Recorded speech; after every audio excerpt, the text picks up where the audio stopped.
అతని పొలములో అతని పంట వలన వేలల్లో నష్టం వచ్చింది. కానీ దేవుడు అదే పొలములో ఆయన కోట్లలో లాభాన్ని అతనికి దయచేశాడు.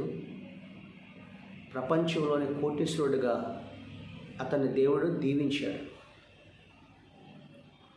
ఇది ఎలా సాధ్యమైందో మీరే ఇక విషయాన్ని మీరు గమనించండి. ఐర్లాండ్ దేశంలో జాన్ బ్లూఫీల్డ్ అనే ఒక వ్యవసాయదారుడు ఉన్నాడు. అతను మంచి ప్రార్థనాపరుడు, దైవభక్తి కలిగినవాడు. అతను పొలంలో అతనికి బంగాళదుంప పంట వేశాడు. ఆ బంగాళదుంప పంట బాగానే పండింది. కానీ 1847 సంవత్సరంలో జరిగినటువంటి ఆ సంభవం ఇది.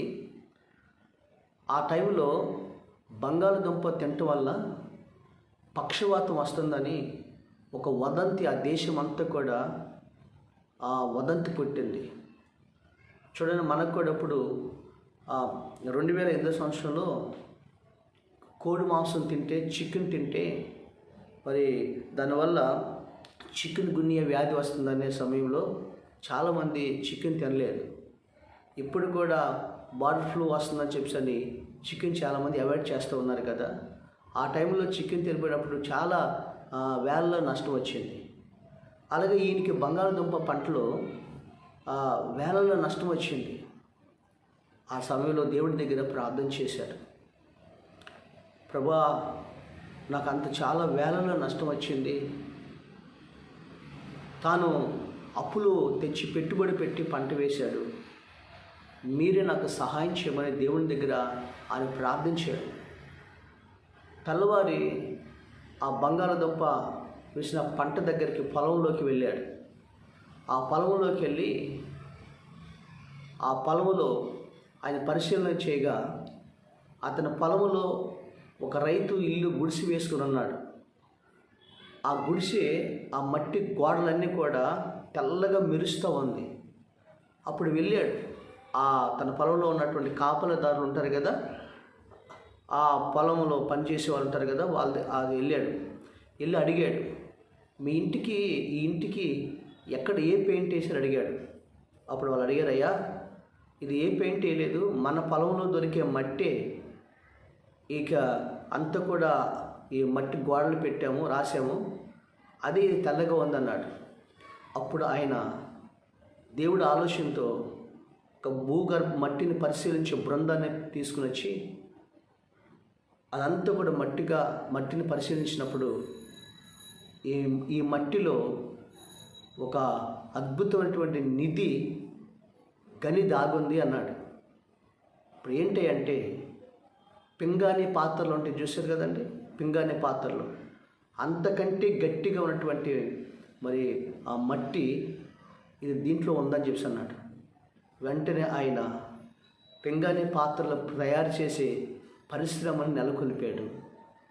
ఆ మట్టి వలన, ఆ పొలంలో ఉన్న మట్టి వలన ఆ పింగాణి పాత్రలు తయారు చేసే పరిశ్రమ నెలకొల్పితే దేవుడు అద్భుతంగా అది ఆకర్షణమైన ఆ పాత్రలు తయారవటం వల్ల ఆయనకి అనేకమైన కోట్లలో ఆయనకి లాభం వచ్చింది.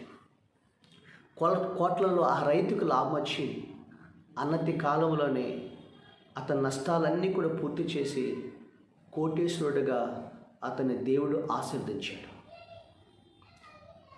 ఆయన ప్రార్థన చేసి పొలంలోకి వెళ్ళినప్పుడు దేవుడు అతని పొలంలో వేసిన ఆ పాకను చూపించాడు.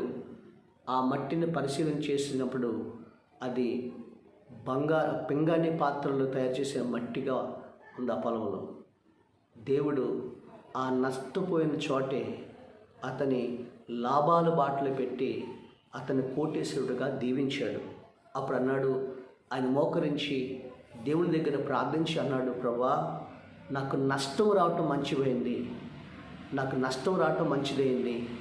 ఆ నష్టం రాకపోతే ఈ మట్టిని నేను పరిశీలించి చేయించేవాడిని కాదు, ఈరోజు నాకు ఇంత లాభాలు, ఇంత కోటీశ్వరుడిగా నేను మారేవాడిని కాదు ప్రభా.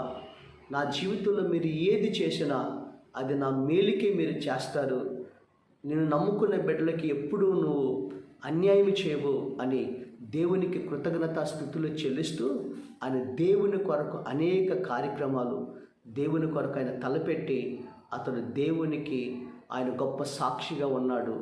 ఆయన జాన్ బ్లూఫీల్డ్ అనే వ్యవసాయదారుడు. దేవునికి స్తోత్రం కలుగునుగా. ఈరోజు నీ జీవితంలో ఈరోజు నువ్వు కష్టం అనుభవిస్తుంటే, ఒకవేళ నష్టాన్ని, ఒకవేళ నీకు వ్యాపారంలో నష్టాలు నువ్వు చవిచూస్తున్నట్లయితే, ఈరోజు నీ జీవితంలో ఒకవేళ నేను ఇంత ప్రార్థన చేస్తున్నాను, నాకెందుకు ఇలాంటి పరిస్థితులు వచ్చినాయని నువ్వు కుమిలిపోతూ ఉంటే ఒక మాట గమనించు. ఆ దేవుడు నీ పట్ల ఒక గొప్ప ప్రణాళిక కలిగి ఉన్నాడు. ఆ దేవుడు గొప్ప ఆలోచన, ఉద్దేశం నీ పట్ల కలిగి ఉన్నాడు. ఆ దేవుడు ఆ నష్టాన్ని ఆయన గొప్ప లాఘవంగా మారుస్తున్నాడు. ఈరోజు నీకు వచ్చిన కష్టాన్ని ఆ రాబో దినాల్లో దేవుడు అవి మేలుగా మారుస్తున్నాడు. కాబట్టి దేవుని సన్నిధిలో ప్రార్థన చేయి. ఈ జాన్ బ్లూఫీల్డ్ అనే వ్యవసాయదారుడు అన్నాడు, ఆ నష్టం రావటం నాకు మంచికే దేవుడు చేశాడు, దాని తర్వాత నాకు కోట్లలో లాభం వచ్చింది. వేలల్లో నష్టం వస్తే కోట్ల రూపాయల్లో దేవుడు లాభాన్ని ఇచ్చే ఒక అద్భుతమైనటువంటి ఫ్యాక్టరీ నిర్మించడానికి అదే పొలములో అదే మట్టి ద్వారా ఈరోజు నన్ను కోటీశ్వరుడిగా దేవుడు మార్చాడు, ఐశ్వర్యవంతుడిగా మార్చాడు అని ఆ దేవుడి సన్నిధిలో ఆయన సాక్ష్యం ఇస్తూ ఉన్నాడు. దేవుని స్తోత్రం. బైబిల్ గ్రంథంలో కీర్తన గ్రంథం 19వ కీర్తన 11వ చరణం చూసినట్లయితే, వాటి వలన నీ సేవకుడు హెచ్చరిక నందును, వాటిని గైకొనుట వలన గొప్ప లాభము కలుగును. ఈరోజు ఈ కష్టములో, ఈ నష్టములో నువ్వు దేవుడి సన్నిధిలో కొన్ని హెచ్చరికలు, అనగా మనం దేవుడి సన్నిధిలో కొన్ని పరిస్థితులు మనం సరిచేసుకుంటూ ఆ దేవుడి మీద ఆధారపడినట్లయితే ఈరోజు నీకు గొప్ప లాభాన్ని, గొప్ప మేలుని నీ ఉద్యోగంలో కావచ్చు, ఈరోజు వ్యాపారంలో కావచ్చు, ఈరోజు నీకు వివాహ జీవితంలో కావచ్చు, ఏ విషయంలో నీకు నష్టపోయావో, ఈరోజు ఏ విషయంలో పోగొట్టుకున్నావో, దేవుడు ఒక్క ద్వారము మూసివేస్తే 7 ద్వారాలు నీ కోసం దేవుడు తెరిచి ఉంచాడు. ఆ దేవుడు ఎప్పటికీ అన్యాయం చేయడు. ఆ దేవుడి మీద ఆధారపడి నువ్వు ప్రార్థన చేయి. ఆ దేవుడు గొప్ప లాభాన్ని, గొప్ప మేలుని ఆ దేవుడు నీకు దయచేయబోతున్నాడు. దేవుడు ఈ మాటలు దీవించును గాక. ఆమేన్, ఆమేన్.